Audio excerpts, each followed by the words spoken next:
All right. Yeah, we had a little extra opener there. Hey, everybody. It's Lunch Therapy. So glad to be here. I've just been so excited for this day because we have Angelo Dilullo on the show today, and he has a channel on YouTube and a website and does all kinds of programs about non-duality, which is something that one of our hummingbirds, Matt Wright, turned me on to, and I've been just so interested in it. And we're going to find out about it. I've tried to explain it here on the show, but I don't completely understand it either. And it seems like some next level stuff, or maybe it's this level stuff. I don't know. We're going to find out. But we got some weird sound effects coming from Bloss, a bing, bing, bing that scared the crap out of me. But we're going to go on with that. Jose, how are you holding up without your better half? Jay, so glad to see Jay here. Maybe she'll tell us some stories about what's been going on with her. But now we're going to have to breathe because I am feeling very excited and I need to calm the crap down a little bit. Happy humming days. Oh yeah, it's also it's holiday weekend. It's Hanukkah, it's Christmas and all that stuff. So I hope you're all having a great time. Let's get into this thing. Let's launch this thing off right. Here we go.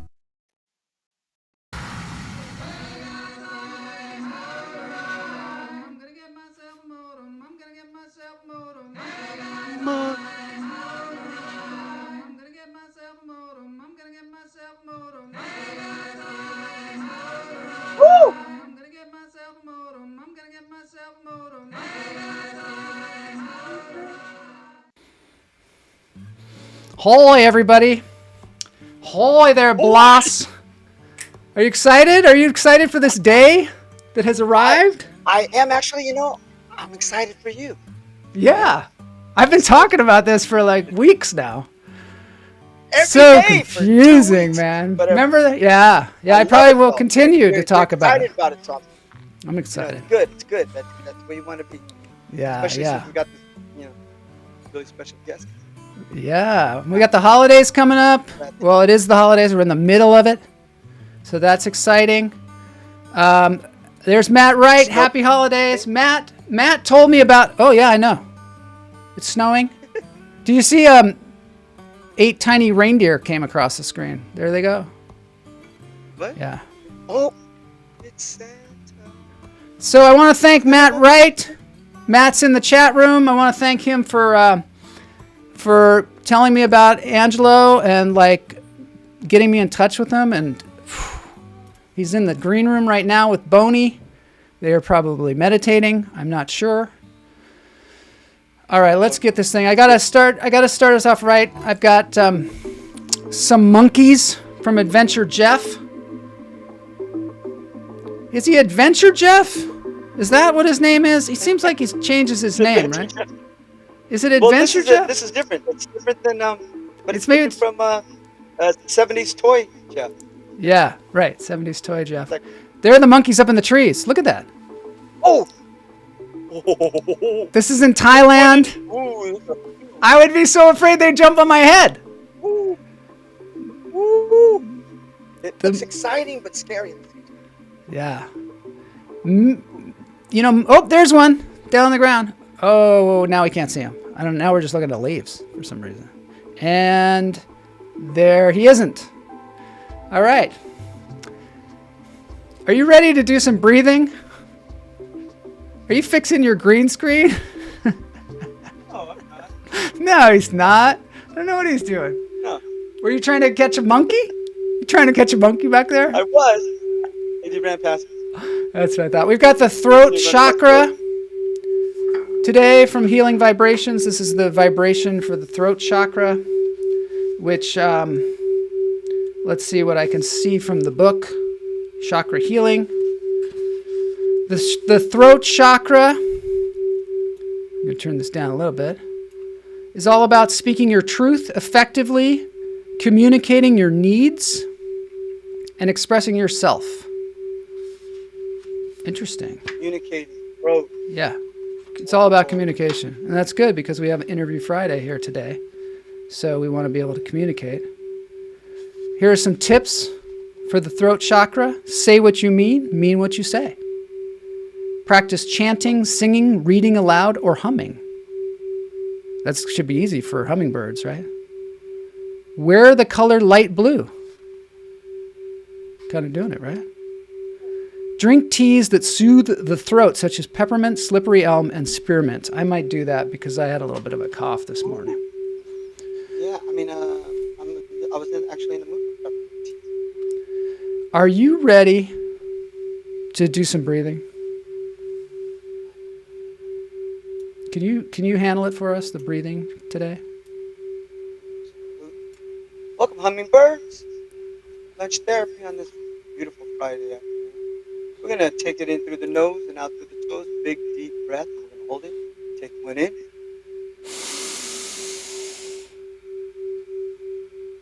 Hold it.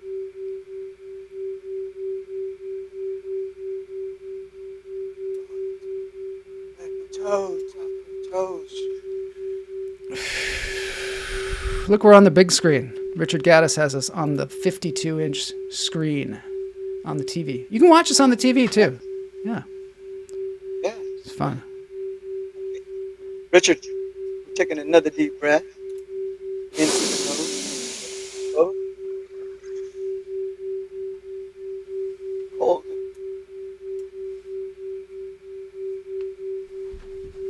Let it out.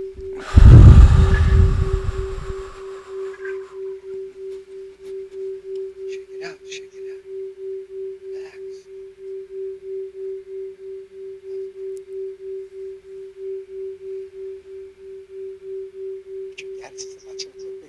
He's watching us on the big screen, yeah. Player one's there too. Oh, look, just Jay. I'm okay. I had a brain event brought about by racy thoughts and no sleep. I must slow down for a bit and rest my brain. Breathe, meditate, sleep. Well, we have the right formula here today, I'll tell you. We're going to be finding out about that for Jay. Relax and enjoy the show. You don't have to move about. We're going to take our last breath right now. In through the nose.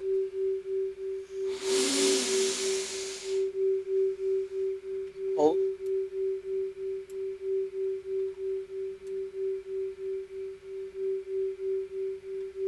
Oh, let it out. Look, we're on an even bigger screen. A 65-inch TV. What? Jose? That's cool. Uh-oh, we're getting spammers. We got some spammers. Oh, yeah, it's kind of fun. Kind of fun. I don't know what I can do about it.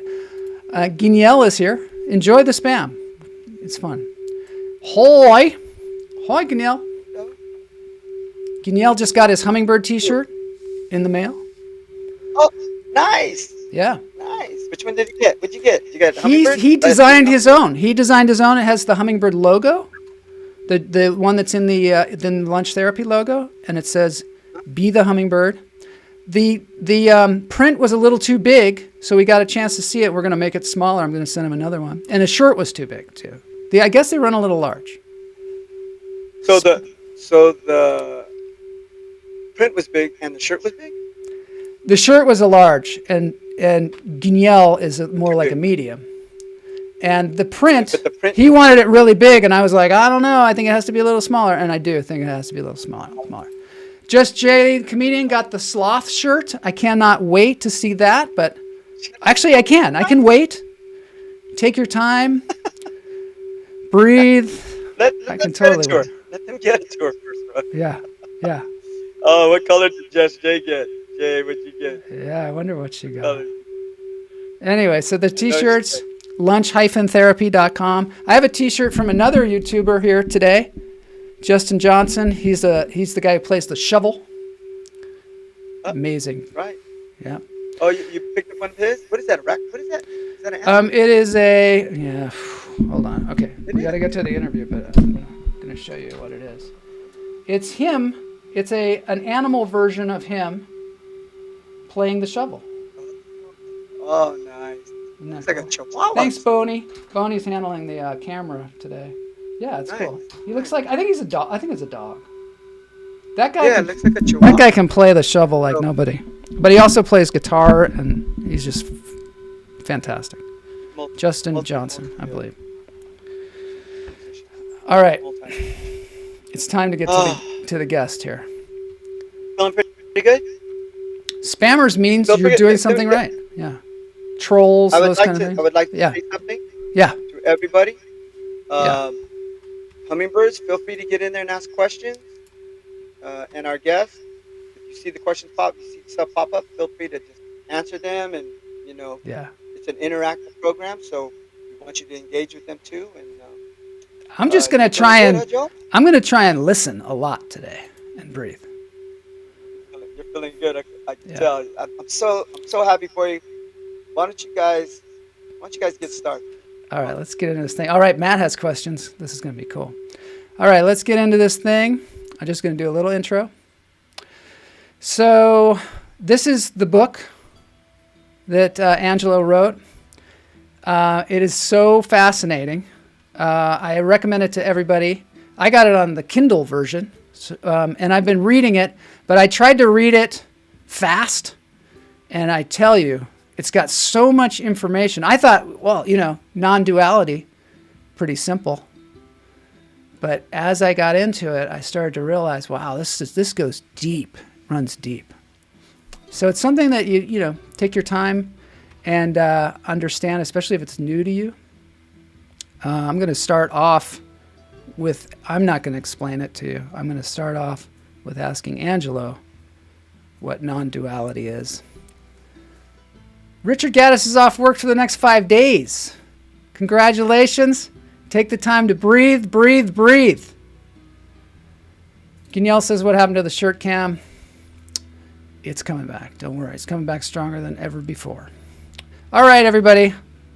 Let's get into this thing. It's Interview Friday.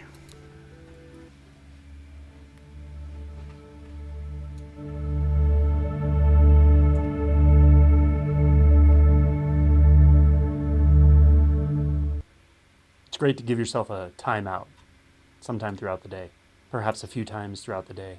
This may be through meditation or a moment of putting away all distractions such as your cell phone and just sitting quietly with no intention, with no need to accomplish anything specific. I recommend this as a practice that you do spontaneously when you have a moment, when you remember that who you are, what you are, is not accessible through thought, through daydreaming, through analysis, but it is accessible by stopping, pausing. Yes! Here he is! So good to see you, Angelo. So glad to have you here. Welcome to Lunch Therapy. Thanks for having me. All right. Thank you. I'm gonna do something with your green screen back there. Let me see if I can make it go away. That would be kind of fun, wouldn't I it? should have moved my green screen for the show. Oh no, I kind of like it. Oh, I don't know. Well, maybe we can do something fun with it. But anyway, so good to see you. I was saying in the precursor here to the interview that I was going to ask you just right up front if you can describe what non-duality is to us. Okay. Well, non-duality, rightly described, is something that's truly indescribable. So we're already starting with a paradox. Language has a lot of limitations, and in fact, language is based on thought, which is developed over thousands and thousands and thousands of years. These thought structures use certain assumptions. There are assumptions built into the way we communicate with others and how we communicate with ourselves internally. And a lot of those assumptions have to do with the belief and fundamental experience that there is duality, that I'm here, you're there, and I'm conveying information to you. That we experience time, that there's a past, a future. So language has all of these assumptions baked into it. So because of that, language can't actually talk about what non-duality is. But non-duality, it doesn't mean it's not important. It doesn't mean it's not real. it also doesn't mean it's not a real possibility for you, because it absolutely is. So when I talk about this topic, non-duality, awakening, realization, what I'm really talking about is a possibility, and it's an experiential possibility. Because I'm talking to a group of people who are interested in performance and comedy and so forth, acting, I might put it this way, just a sort of analogy that's loosely accurate. And that is, I think anyone who's picked up an acting role or who has pushed themselves through or worked themselves through the resistance of getting on stage, acting, putting yourself out there, stepping out of your own boundaries of identity into a character, into a flow state with an audience. Anyone who's done that and has actually felt when that finally happens, and when you finally know what that is to do that, that's an experiential insight that you could never really describe to someone probably, and you would have never been able to until it happened to you. It's something along those lines, although it's not just in one specific area of your life. It's not just in your creative impulse, not just in your craft. It's quite pervasive, and it's a deep shift at the level of identity. And this is something that's been characterized for thousands of years in Eastern literature and pointed very directly to, but also in Western philosophy, and very much so in the arts, although in the arts it's sort of encoded in artistic expression. But it is a very real possibility that you might have a sort of event in your life where you because of that event, because of that restructuring of the way you experience yourself, time and space, you will come out the other side experiencing reality quite differently, experiencing yourself very differently than you did before, experiencing relationship and experiencing distance, experiencing time and space in a fundamentally different way. That happened to me when I was 24 years old, and it took many sort of integrate it. So non-duality is just a way of saying, hey, that can happen to you. And then very specifically, not the definition, but the term itself is really a translation from the term Advaita, which comes from a historical tradition called Advaita Vedanta, which is a Hindu direct pointing path. That's not so much a devotional or dogma-based religion. It's more of a, hey, here's a possibility for you in this lifetime, and there are some techniques and approaches that can actually cause that shift to occur. So non-duality is really kind of a borrowed term from that, but it's not the only tradition out of which this arises. And what I'm talking about requires no tradition at all, nor does it require any spiritual interest at all. It doesn't actually matter. I've seen so many different people wake up in all walks of life. So that's a intro. Yeah, I mean, it's a big topic, but I understand. So this happened to you, or began to happen to you, in the 90s, like 1997 or so. And it happened spontaneously to you. Is that right? I mean, pretty spontaneous. I don't know if I'd say it was spontaneous. I mean, what really, if you want to say there was a practice that led up to it, my practice was suffering. Suffering. And the suffering I'm talking about is the suffering of experiencing yourself as a struggling one inside a world of thoughts, in a world of myself, my problems, my past, my future, my anxiety, my underlying sense that I have to fix something about myself or fix something about life. And yet I had no idea how to do it. And I was sort of trying to do it with thought, and that was making it worse. And so that was extremely uncomfortable for me. It's not for everyone to live in that world of thoughts, but I would argue it's somewhat inherently uncomfortable for everyone. For me, it was excruciating. So that was really what led up to this. Then I did sort of figure out a technique. I did read some Zen passages that really pointed to how to do this.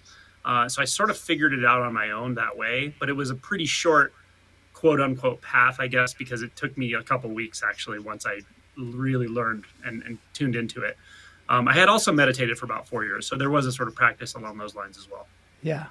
So one of the things that you say in your book is that people can come to this from many, many different ways, and I find this very I don't know, it makes me feel good that you don't have to find one particular thing to do. It could be meditation, could be Tai Chi, could be just sitting and breathing. It could be chanting. There's all kinds of different ways that you can come to this. And then some people just seems to come to them, like Eckhart Tolle in his book, The Power of Now. I remember he gets really depressed, and he just suddenly, it's almost as if he like broke, and then he was enlightened. He asked the right question at the right time. That's for sure. He describes it in his first chapter. Yeah, and what is that question? His question was, a thought arose in him, and he didn't say that he had just a momentary period of depression. He kind of described it as years and years of depression and anxiety. Yeah. I don't know him personally. This is just from reading his book. Yeah. But what he said was, at one point, it just became so acute, so painful, and I know this place myself, that he had the thought, I can't live with myself anymore. And then what occurred to him is, well, wait a minute. If there's an I that can't live with myself, that's a dualistic thought. Like, which one's the real me? Is there two of me? Yeah. Something like that. So that's inquiry. That's self-inquiry. It's something I sort of teach people that they can address, and other traditions talk about it, and it does work for many people. But he figured it out, and he figured it out through suffering. And he asked the right question at the right time. And this is the important part, with a willingness to completely let go. That's the key. And what conditions set that up for each individual are a little bit different, but there are some common motifs for sure. I think it can be hard. My difficulty with non-duality, when I first approached it, or first witnessed it through I guess Robert Spira, some of these people that are online talking about it, was that I didn't want to let go of my identity. You know what I mean? I remember when I was younger, in the middle of the night, sometimes I would think about, like, what happens when you die? What happens if you just don't exist anymore? And for me, that was super depressing. For other people, they might not have any problem with it. I don't know. But for me, I was like, oh my God, I'm not going to exist anymore. And well, someone might say, well, you don't know you don't exist because you don't exist. How can you know that? So would you say that letting go of yourself, is that an uncomfortable thing to do? And then how do you even go about in life if you're not thinking of yourself as I and everything else as other? Yeah, so I would generally not prescribe to somebody to try to let go of themselves. Yeah. especially early on. It's just not like that. It's not like that. It's not like the way the mind is going to imagine it. Yeah. At all. More importantly, become curious about who you actually are. And what I mean is in one sense, it would be absurd to tell anybody, like, you don't know who you are, right? Mm-hmm. I know who I am. I'm this. I came from here. I know my story better than anyone knows my story. Yeah. What I'm really asking is, but are you that story? Is there something there that's just not that story? Yeah. So usually, and almost always, this really starts with an investigation of who you are, of what the experience of I is. What is the experience of self? What is the experience of being before being becomes something? Before what is the sense of I am before I am a man, a woman? I am this age. I am coming from here. I am going there. I am confused. I am all of that. It ends up being thoughts. So then, wait a minute. Well, what's the I am then? This is kind of what Eckhart Tolle got at with his question. And it turns out that you might be hearing, if you're new to this, you might be hearing this going, oh, that sounds philosophical. I'm not interested in philosophy. That's fine. It turns out that actually asking that question can deliver an answer that is philosophical, not conceptual, and causes a major shift in what you take yourself to be. And that's a good thing. Yeah. People who go through that kind of love it. They generally do. Now, I don't want to say this is all roses and butterflies, because after that initial shift, there's often this honeymoon period where you feel more free in life than you ever have, for sure. You also feel confused about who you are, less confused about identity, more in flow, more in touch with emotion. Things really do flow very, very nicely. Now, that's the honeymoon period. Yeah. What follows that typically is a period of shadow work.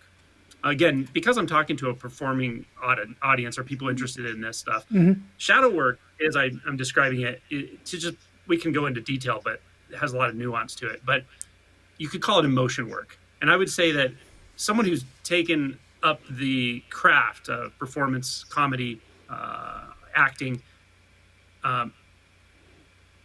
who's very serious about it and who's going to actually walk that path vocationally, they were going to do this work anyway, probably to a large degree. So I think you might resonate with this. In fact, I did watch the interview you had with Ivana. She was right on the money about, she's saying comedy is not, if you go out there trying to make people laugh, you're what I would say, I'm going to paraphrase, but what I would say is you're actually still seeking validation. You're in a superficial layer of identity. Yeah. If you get down to your drives, your fears, your needs, your authentic self in the emotion body, you will come across so authentic that you'll be funny whether you know it or not. If that's what you're called to do in that role. Yeah. And in the same way, that's how you access these deeper identity structures that we all share as humans are archetypal, and that's how you can take on a role, right? So so there's definitely an equivalence there. And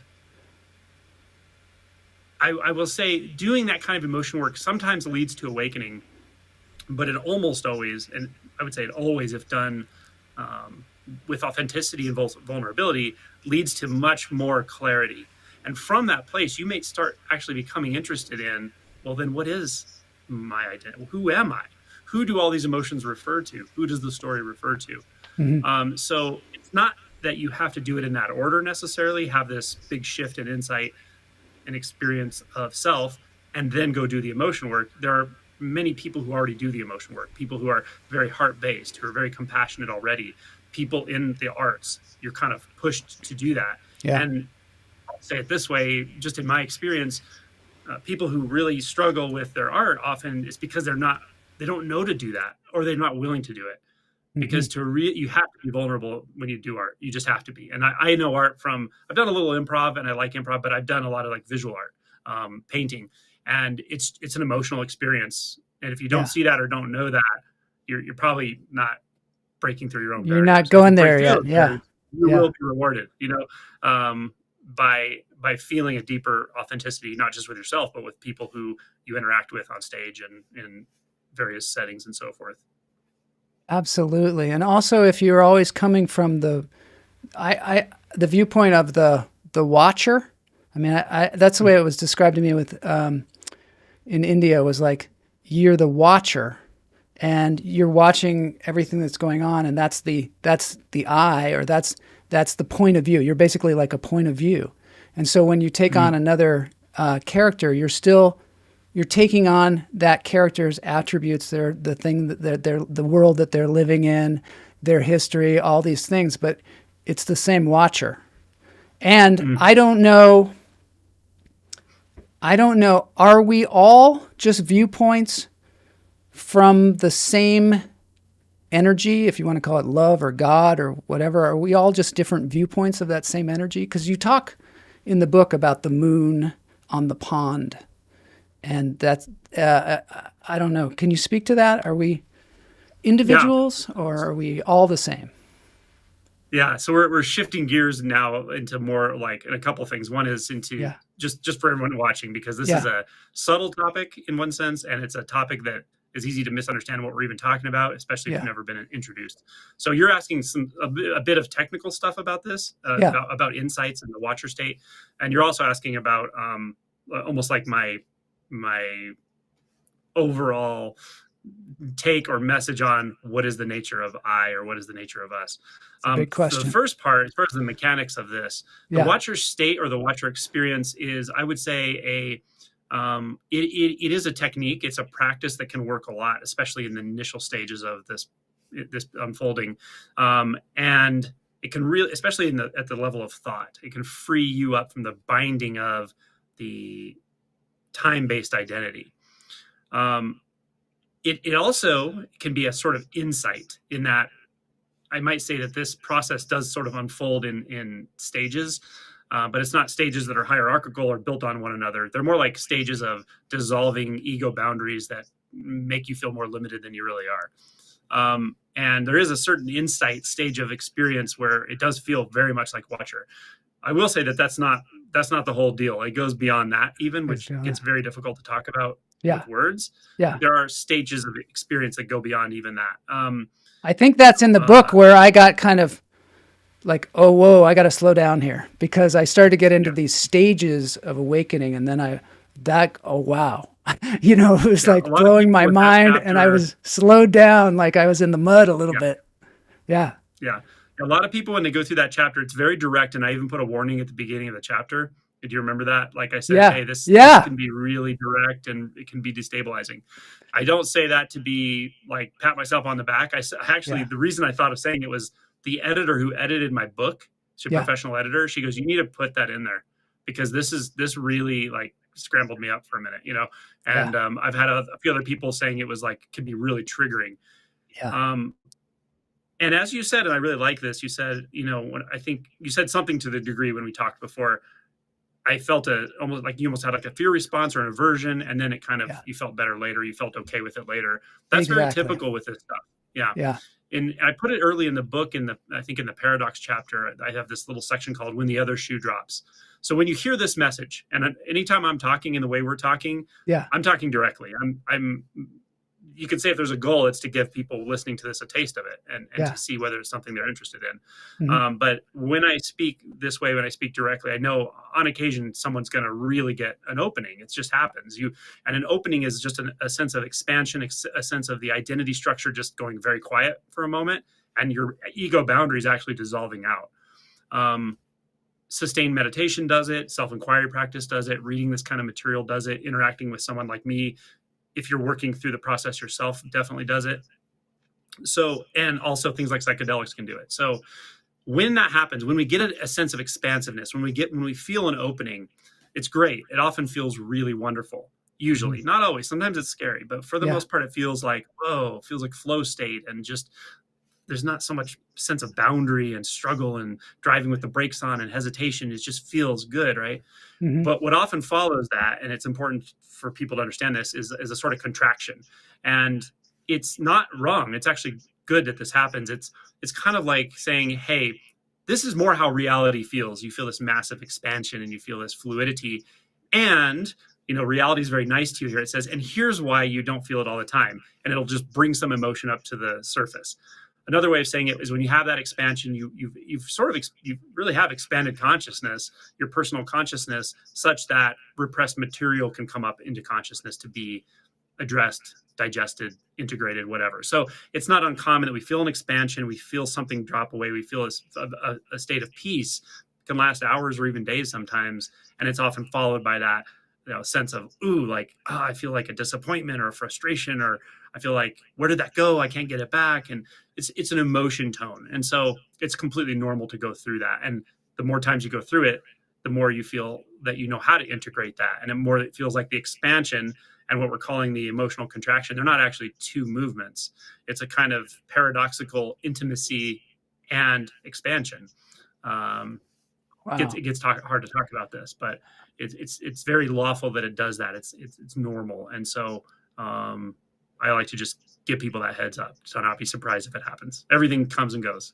It's so interesting. I'm going to just do a little shift here. We're going to take a look at some of the chats, because I'm having some problem with my chat machine here. It is making our video stutter, but I do want to include them. So let's just take a breath and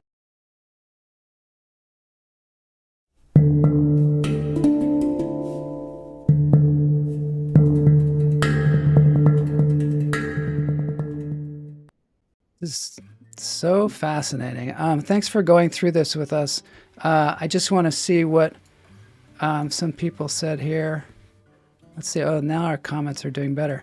Doing shadow work in Queen's Counsel. Camel is doing some work with therapists where they're dealing mainly with women and about dealing with being present. And there's also some shadow work there.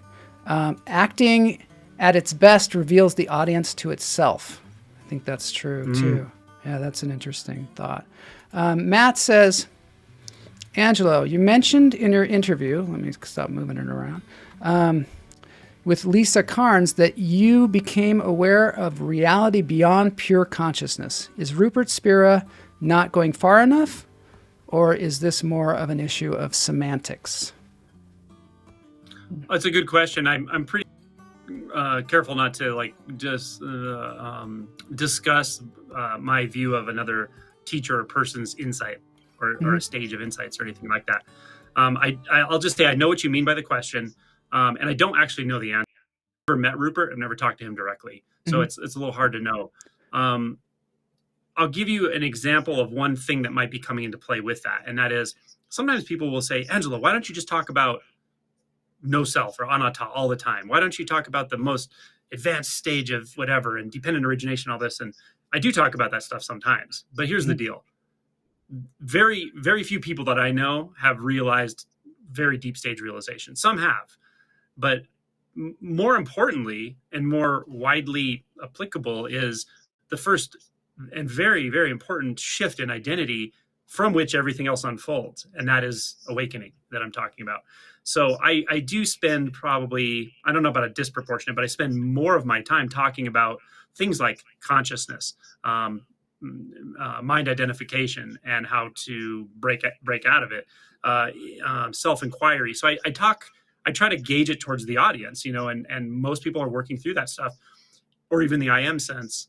And even deep stage realization, deep insights do occur working at that level as well. So there's something about this that does have a progression to it. And at the same time, there's something about this that it's just always already here. Like, that's the weirdest thing about this is when you have any of these shifts, you sense the presence is just a more deep, saturated, undeniable, and at some point non-dualistic experience. So you realize, wow, it's always been here. So anyone listening to this, if you're interested in this, I want to tell you, you don't need to gain anything. There's no knowledge you need to gain. I promise. There's no technique you need to gain. You also don't need to lose anything. You don't need to get rid of like your demons or something. It's actually not like that. You have everything you need, and you don't need to cast out anything. This is really about clear seeing, looking in the right way, looking with nuance, looking with subtlety, looking from a place of vulnerability and honesty, and sometimes being willing to question. Not sometimes, but oftentimes being willing to question your own beliefs. So I think Rupert Spira's pointing is good. I haven't watched him in a long time, but I think his pointing is good. I think it's potent and powerful. But I'm not sure he talks at all the different. I try to talk in a much more broad way, I think, and I come at things from different angles, including recommending other teachers and involving other teachers in my talks and things like that. So it just may be a teaching style, honestly. I love that about you, how you said that there are some red flags for gurus in this area, or any gurus in particular. And I thought that you made a very good point where you said they're threatened when you bring in other material from other people. And that's usually a red flag because it's like they're trying to isolate you. And also when they start to just really need things from you in a kind of unbalanced way. Because you have to be aware of these things, because there are people that use these kinds of enlightenment and different states of consciousness as a tool to overpower people and control people. And they also, you said that there's a dynamic between the teacher and student where you can't like keep it in that dynamic all the time. You don't want a teacher that's just keeping you as the student the whole time, that you should be able to, become the teacher if you need to. And I thought that was super healthy, the way you described that. And I thank you for that, because I think there's so much danger out there in that. I had this epiphany when I was reading your book. People always talk about time being a construct, and how it's sort of something we've kind of made up, just like the language thing of the I versus object. And I did have this moment where I clearly could see that time to us really is about where atoms and objects and things are placed in our universe, essentially. Even night and day has to do with where the sun is in relationship to the earth. But it's really just about different placement of things. So there's only what's happening in this moment, and then I can move, this cup over to here, and we call that time, because that was there. It was there then, and now it's there now. So, but there is no past and no future. Mm-hmm. I just, for me, that was like a real kind of revelation to me. I'd heard it described to me before, but I actually felt it for a moment. Yep. And there's Everything we something talked great about about is that. feeling. Go Yeah. ahead. There's something great about that. Like that feels good, you know, because then you're not like trying to fix the past or trying to work on the future or whatever. You're just like, oh, here we are. It's very simple. It makes things kind of simple, right? When Very you simple. had your enlightenment, this is one thing that I wonder about. Do you ever feel like you could fall back into, you described it was almost like you took off your virtual reality glasses and saw the world. Do you ever feel like you could end up putting them back on and forget about this completely? No. It's hard to explain why. Yeah. And it's not because it's something special either. It's quite the opposite. Yeah. I might just use an analogy. It's something like this. When you're a kid, hopefully there's no kids listening because I want to ruin Christmas for them. When you're a kid and you suddenly find out Santa's not real, you can never believe in Santa again. You can pretend you're Santa for your kids. You can play along, but you can't actually, once an illusion is dispelled, you can't have it back. It just doesn't come back, right? So it's something like that. I'll say it's something like that. Now, mean that something shifts and then you're perfect. You're done. You never have emotions anymore. That would be a misinterpretation. It definitely continues to unfold in various ways. But again, we can get into I don't know on this time frame we should, but we could get into the mechanics of stages and stuff. There is reality at one point to something, but even beyond that, there's a progression. There's not a progression, maybe an unfolding that keeps going. It's just not in the personal spectrum anymore at all. But yeah, there's not a sense of fear, doubt, or anything like that anymore. I think it's great talking with you too in this way because sometimes I feel like, oh, I don't want to lose this feeling of self and emotions and all this. Because you were saying that if you're truly like awake, it ends suffering, which I thought was very interesting. But then I think like, do I need suffering in my art? Do I need suffering in my stand-up comedy? Do I need suffering in my acting? What do you think about that? You don't. I I think didn't even start improv until years and years after this. Improv was challenging for one technical reason for me at first. Yeah. And that is I don't have spontaneous thoughts really. I don't naturally imagine things. So I don't, like, if I'm talking to you, this reality is so alive and so radiant and viscerally intimate, and it's almost ecstatic, right? Like that's how reality feels now because it's non-dualistic and it's all the sounds and sensations are just completely alive and they're at zero distance. So there's not an impetus to go into my mind and imagine what's going to happen later. But what you realize over time is you were actually doing that for escape. You were doing it to avoid a fear of, and that's relegated to this keeping a distance from life and so forth. When all that stops, for me, the mind just gets very quiet. Like the internal chatter gets very quiet. So I was a little confused when people would do like miming in improv, like long form improv. I was always like, are they imagining something? Am I supposed to imagine something to get involved in this? And so I didn't quite get, it was a little odd for me, but at some point it did click still. It still clicked just fine.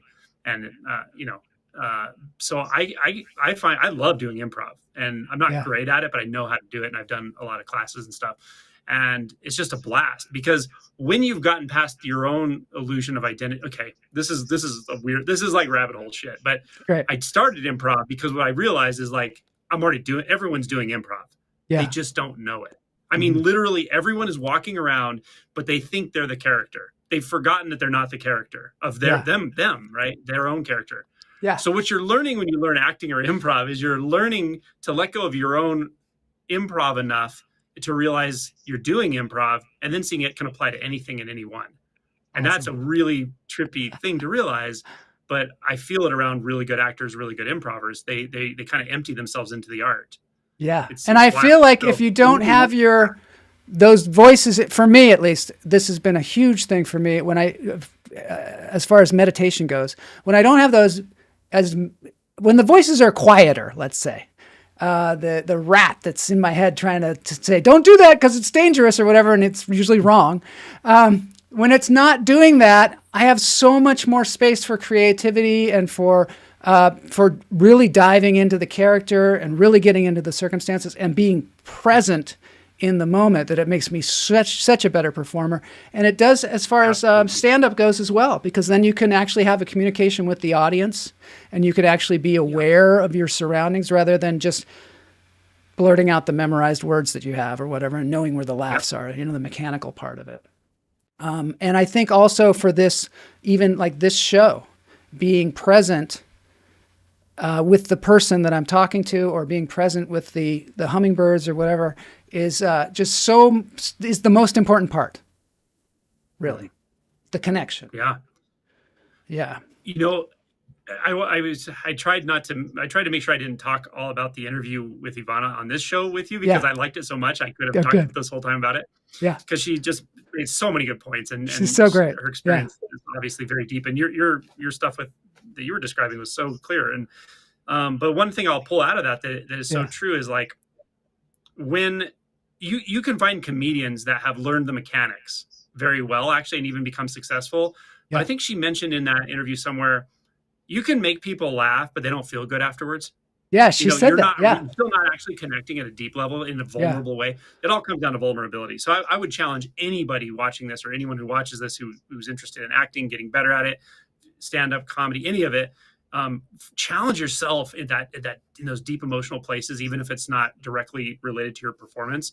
It will definitely get you to beyond barriers. I know it will, because I've seen it in all areas of life now, and I work with people all the time on this. But the key is you got to go to the places you don't want to go to. Yeah. You have to go. I use this mantra sometimes with people, like, especially when they're going through deep shadow work, is the mantra, once you're ready for it and you're up for the challenges, I want to see what I don't want to see. And it's always in reference to yourself. I want to feel what I don't want to feel. I want to go where I don't want to go. And there's a reason for this. The reason for this is a lot of I'll just call it our limited identity, our inauthentic identity. Everyone has an inauthentic identity. Just next time you have small talk with somebody, you feel it. It's uncomfortable. It's like, we're not talking about anything real here. It's bullshit. Yeah. So I hope I can swear. Inauthentic identity. So when you go, that's the feeling of being directed outward from a place we don't want to look or feel. Mm-hmm. Learn to go back into that and find it in your own safety, in your own safe space, with a trusted friend. You can do it relationally. You can also do it by yourself. Be willing to go into those. What am I really feeling down here? What does rage feel like? What does jealousy feel like? Like, get down into those places that everyone has, and learn to feel okay there. Learn to feel comfortable in those spaces. That will absolutely accelerate any performance. It will, because you will come across honest and vulnerable. Yes, I think that's one of the mistakes that I made when I came to Hollywood, was that I was trying to be something that I wasn't, and instead of trying to be exactly what I am. And I think a lot of us have that problem, and a lot of outside stimulus makes you feel like you should be something that you're not, but that's completely the opposite of where you should go. Matt Wright says something interesting. He's the lead singer of the band Gas Huffer, which was a big grunge band. And he says, I can say from firsthand experience that my identity as an artist has been one of the biggest blockers in my creative life. That's really interesting. Yeah. Yeah. I can say so much about that. I love art. I love performance. My book has quotes from songs all the way through it. I love it. And I love this topic. I just want to say something about what you just said there. Yeah. I can think of so many very, very successful, and I mean successful meaning they successfully bring forth art that deeply connects. And so that have had to go through that, had to face that identity crisis in a very real way. Eminem is one of them, interestingly. Like, Yeah. I saw a documentary, not 8 Mile, but a documentary about his life. And he got so good at rap, and he had such a good reputation on the street in Detroit and with the rap competitions and stuff. But the local DJs wouldn't play him. They just wouldn't do it. And at least in the documentary, it was explained because he was white and it was just a black scene. And he felt so frustrated because that's how back then, that's how you got big, or that's how you became well-known nationally. So he just felt frustrated, and he's like, I'm doing my best stuff. So finally he just got fed up with it. He's like, screw it. And he went beyond his own identity, and he said, I'll give you crazy shit. And he came up with Slim Shady, and he blew up. Right. So that's what it feels like to go beyond your identity structure. You have to get to your like end, you have to go so deep inside that you just can't go any further. I think of The Well of Grief by David White. Do you know The Well of Grief? No. Can I read it? It will take me 10 seconds. Do it, please. This is all about, it's a short poem. Yes. And anyone who's done that, I know, I can tell, in their art, I certainly can tell if I talk to them directly about awakening and so forth. So this is The Well of Grief by Whyte, Whyte. He has amazing poetry. Those who will not slip beneath the still surface on the well of grief. Those who will not slip beneath the still surface on the well of grief, turning down through its black water to the place we cannot breathe, will never know the source from which we drink, the secret water, cold and clear, nor find in the darkness glimmering the small round coins thrown by those who wished for something else. Wow. Got to go down through that black water where you can't even breathe. I love that. But if you've gone there and come back, everyone will know it. Well, I got all tingly. Yeah, I get tingly every time I read that poem. I'm all tingly. All right. Well, I guess we're going to have to end the show. This is a good place to end it, I think. I am just so grateful that you came on the show, and so grateful that you took the time to explain this in such a meaningful way. And the way you connected it to performance is so valuable for us as performers. And I'll have to get Ivana to watch this interview because I feel the same way. And one thing that she does also is she tries to use acting technique as the opposite of what some people do, which they just go into it and suffer. She's like, wants it to ennoble you and it uplift you so that you work on it so it's actually therapeutic, which is an amazing way to work. It's also something that is much more sustainable, Yeah, and that's kind of why I was saying you don't necessarily have to go down into this well in relation to a particular piece you're working on or anything. Yeah. Do it when it comes. Do it in its own time. And then when you are working on a piece, you will have access to all of this. When you don't have access to it, that's when you come across as superficial, as acting, as, you may have the mechanics down, but the depth isn't there and the audience knows it.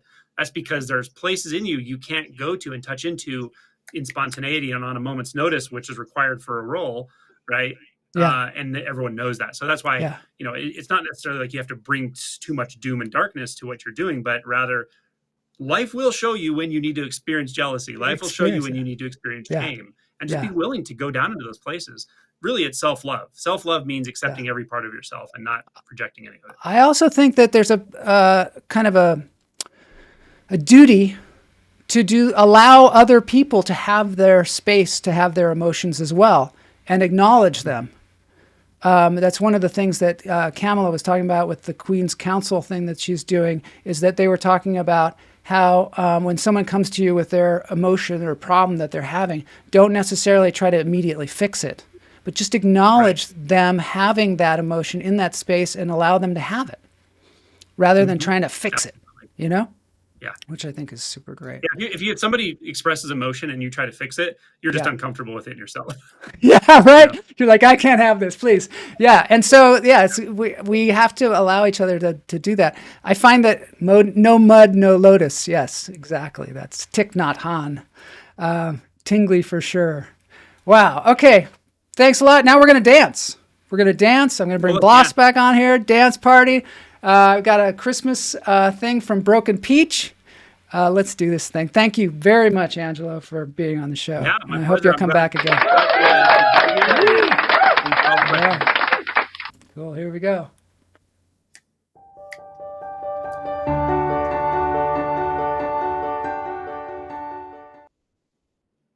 All right. Thanks everybody for being here. Gonna dance to a little Jingle Bells.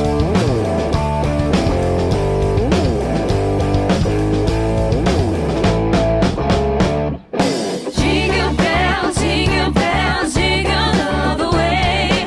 Oh, I'm finding it's a ride in a one-horse open sleigh. Jingle bells, jingle bells, jingle all the way. Oh, I'm finding it's a ride in a one-horse open sleigh. Dashing through the snow on a one-horse open sleigh. Hold up as we go, laughing all the way. Let's humble terrain, make the spirits bright. What fun it is to ride and sing this little song tonight. Oh, jingle bells, jingle bells, jingle all the way. Oh, what fun it is to ride in a one-horse open sleigh. Jingle bells, jingle bells, jingle all the way. Oh, what fun it is to ride in a one-horse open sleigh. All right, you got a tambourine, yeah. I went out on that snow. Jingling the bells. Jingling the bells. Sitting by in a one-horse open sleigh. Glad I said I sprung a light that quickly drove away. Oh, jingle bells, jingle all the way. Oh, what fun it is to ride in a one-horse open sleigh. Jingle bells, jingle all the way. Check it out, man. Yeah. Jingle bells, jingle bells, jingle all the way. Yeah. Oh, what fun it is to ride in a one-horse open sleigh. Jingle bells, jingle all the way. Oh, what fun it is to ride in a one-horse open sleigh. Jingle bells, jingle all the way. Oh, what fun it is to ride in a one-horse Yeah, they do. We're gonna get some of those. Jingle bells, jingle all the way. Oh, what fun it is to ride in a one-horse open sleigh.